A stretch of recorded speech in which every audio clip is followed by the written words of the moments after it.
Hello everyone, welcome to Tactim.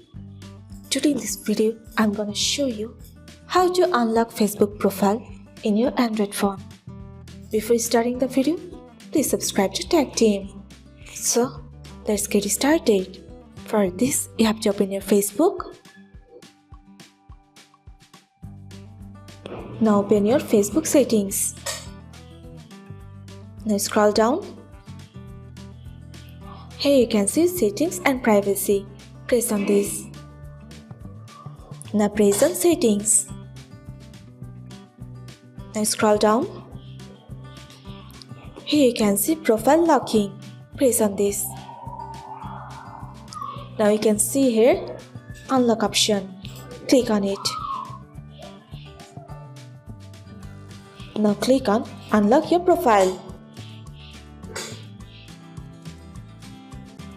Press on OK.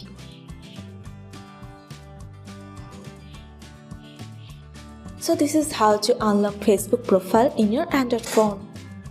So guys, that's it. You can do this. I think this video is very helpful to you. If it was, then give a thumbs up and hit the subscribe button. And thanks for watching.